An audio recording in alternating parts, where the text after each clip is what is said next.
স্বাগতম। আমি মোহাম্মদ আকবর হাসান, প্রতিনিধিত্ব করছি ব্রিটিশ সোসাইটি ফর হিউম্যানিটি। আমি আপনাদেরকে সবাইকে সাদর আমন্ত্রণ জানাচ্ছি আজকে আমার লাইভে। আজকে আমার লাইভের সংখ্যা 183। টপিকটা কি জানেন? রংধরা যৌবন, জং দরে শেষ। এই টপিকটা আমার একজন কলিগ আমাকে বেছে দিয়েছেন, তার নাম পারভেজ। ভালো লেগেছে, চমৎকার লেগেছে। এটা নিয়ে আজকের কথা। আমরা যখন আস্তে আস্তে বড় হই, যখন আমরা সাবলীল হই, যখন একটা পর্যায়ে আমরা চাকরি জীবনে আসি এবং আমার যৌবন যখন তুঙ্গে থাকে, তখন আমার ফ্যামিলি আমাকে কিন্তু বিবাহ বন্ধনে আবদ্ধ করে দেয়। আমি এবং আমার স্ত্রী, আমাদের দুজনে আবদ্ধ হই, যৌবনের চরম শিখরে থাকি। কিন্তু প্রশ্ন হচ্ছে, যৌবনটাই কি আমাদের একমাত্র যে এটা চিরস্থায়ী? না, এটা চিরস্থায়ী না। এটা আস্তে আস্তে নিঃশেষ হতে থাকে। এবং আপনাকে মনে রাখতে হবে, যৌবনে আপনি যে পর্যায়ে থাকুন না কেন, হাজব্যান্ড ওয়াইফ যে পর্যায়ে থাকুন না কেন, প্রথম যৌবনে যেইটা আপনি থাকবেন, যে ভালোবাসা নিবিড়ভাবে আপনি থাকবেন, যে বন্ধন আপনি সৃষ্টি করেছেন, সেই বন্ধনটাকে অটুট রাখবেন। যৌবনের ক্ষয় হবে, কিন্তু বন্ধনের ক্ষয়ের চেয়ে নিবিড় হবে। সেখানে হচ্ছে আপনার জীবনের সার্থকতা, হাজব্যান্ড ওয়াইফের সার্থকতা, ফ্যামিলির সার্থকতা। কিন্তু আমরা সেই যৌবনটাকে যদি অপব্যয় করি, অবহেলিত করি, অবাঞ্ছিত করি, তাহলে কিন্তু জং ধরে যাবে। কথাটা আমি আস্তে আস্তে বিশ্লেষণ করে দেব, একটু অপেক্ষা করুন। আমি এবং আমার বাবা এবং আমার মা এবং আমার ভাই বোন, আমরা উই আর এ ফ্যামিলি। এবং আই এম শিওর আমার বাবার যৌবনে কিন্তু আমার বাবা বিবাহ বন্ধনে আবদ্ধ হয়েছিলেন। এবং আমার বাবা কিন্তু আস্তে আস্তে বুড়ো হয়ে গেলেন। আমি জানি যৌবন আস্তে আস্তে নিঃশেষ হয়েছিল, কিন্তু আমার বাবা মার সেই নিবিড় বন্ধন কিন্তু আরো আরো আরো শক্ত হয়েছিল। বাবা এবং মা দুজনে দুজনার হয়েছিলেন। জীবনটা সার্থক ছিল। 55 years probably they stayed together and with such a wonderful relationship. এবং দেখেন, আমার বাবা যখন ইন্তেকাল করলেন 1978, আমার মা স্তব্ধ হয়ে গেলেন, কিচ্ছু বলছেন না। আমার খালা মামা সব অস্থির হয়ে গেলেন, আমার মা কাঁদছে না কেন? কাঁদাতে হবে, কাঁদাতে হবে, না হলে স্ট্রোক হতে পারে, হার্ট অ্যাটাক হতে পারে, যে কিছু একটা ঘটে যেতে পারে। আমার মা কাঁদছেন না, স্থির হয়ে গেলেন, বাবা মারা গেছে। নাও ইউ সি, সেই রংধরা যৌবন মৃত্যুর শেষ পর্যন্তই কিন্তু তাদের অটুট ছিল, রঙিন ছিল, বন্ধন ছিল। আজকে কি হচ্ছে? আমি জানি আপনারা হয়তো আমার প্রতি বিরক্ত হতে পারেন। আমি জানি আপনারা হয়তো আমার প্রতি বিরক্ত হতে পারেন, স্যার এগুলি খালি বলেই যাচ্ছেন, কিন্তু নিরুপায় হয়ে বলছি। কালকে রাত্রে একটা মেয়ে ফোন করলো আমাকে, কাঁদছে আর বলছে আমার সেটেল ম্যারেজ, আমাকে জোর করে বিয়ে করেছে। আমি কিন্তু স্যার অনার্সের ফার্স্ট ইয়ার, আর ছেলেটা ম্যাট্রিক পরীক্ষা দিয়েছিল, ফেল করেছে।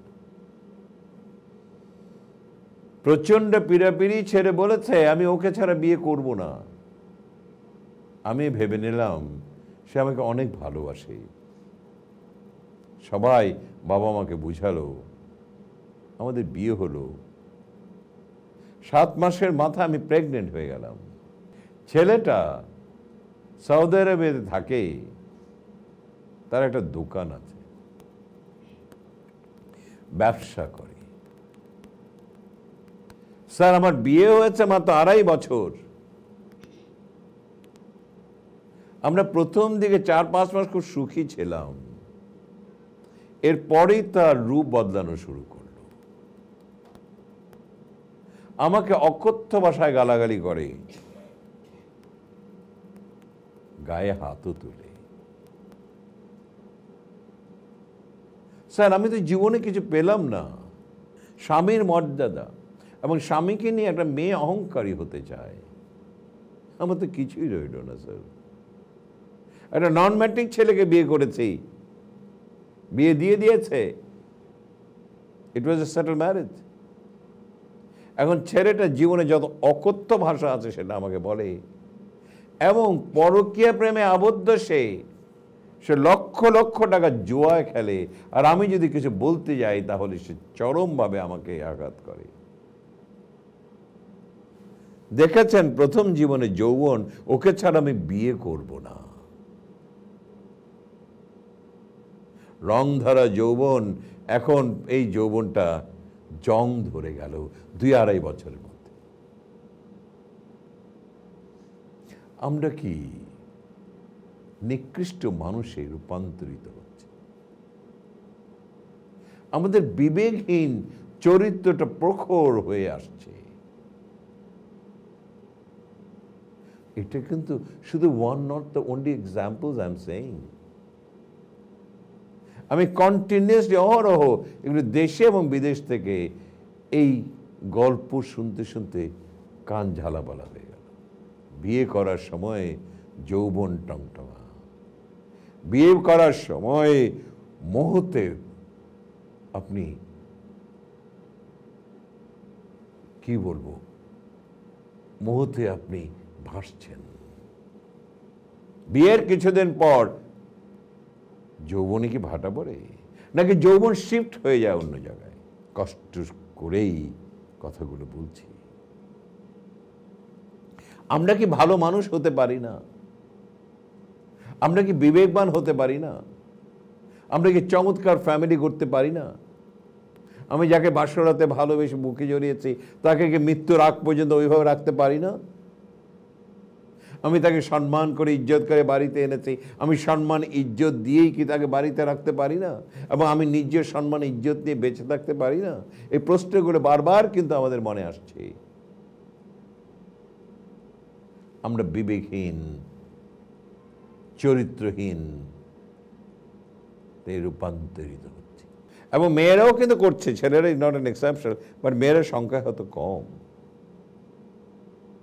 জীবনে যদি মর্যাদাই না পেলেন, সম্মানই না পেলেন, মানুষ নিকৃষ্ট মানুষ হিসেবে আপনাকে চিহ্নিত করলো, ও জীবন থাকার চেয়ে আত্মহত্যাও ভালো। ও জীবনের কোনো মূল্য নেই, যেখানে সম্মান নেই, যেখানে ইজ্জত নেই। বিয়ে আপনি একবারই করবেন, এবং মৃত্যুর আগ পর্যন্ত দুজনে বন্ধনে আবদ্ধ থাকুন। যৌবনটা সাময়িক, বাট জীবনটা দীর্ঘস্থায়ী। এই জীবনটাকে প্রাধান্য দেওয়ার চেষ্টা করুন মৃত্যুর আগ পর্যন্ত, যেন আপনি যেন ছন্দের মধ্যে বসবাস করতে পারেন। এত চমৎকার সুন্দর জীবনটাকে অকাতরে বিলীন করে দিয়েন না। আমি ছেলেদেরকে অনুরোধ করছি,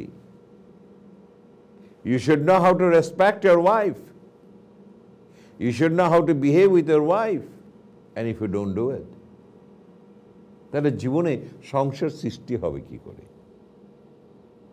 আজকাল দেখছি ছেলেরা কিন্তু খুব পারদর্শী ঘরের বউকে পিটাতে, হাত চালাতে। আরে ভাই, একটা ঘরে বউকে নিয়ে আসছেন, একটা নিরীহ মহিলার গায়ে হাত তুলছেন, সাহস থাকে আসেন না, বাইরে একটা মেয়ের গায়ে হাত দেন না, মার তো দূরের কথা, একটু টাচ করেন না, দেখেন না আপনার অবস্থাটা কি হয়। জেলের ভাত আর মানুষের পিটুনিতে রাস্তায় লুটে পুটে পড়ে যাবেন। সাহস থেকে ওখানে আসুন, ঘরের পৌ পিটান কেন? আপনাদের অনুরোধ করে যাচ্ছি, অসভ্য আচরণ থেকে বেরিয়ে আসুন, সুন্দর জীবন রচনা করতে শিখুন। জীবনটা ভাই নিঃশ্বাসের বিশ্বাস নেই। আপনাকে প্রতিদিন মনে রাখতে হবে, আজকে আমার বিশ্বাস, আমার নিঃশ্বাস আছে, কালকে নিঃশ্বাস নাও থাকতে পারে, তাহলে আজকের দিনটা যেন আমার চমৎকার সুন্দর দিন হয়। If you are happy at home, you can be happy outside. ঘরে যদি হাসি থাকে, বাইরে হাসি বহন করে নিয়ে যাবেন। সেটাই তো আপনাদের চাওয়া, আমাদের চাওয়া।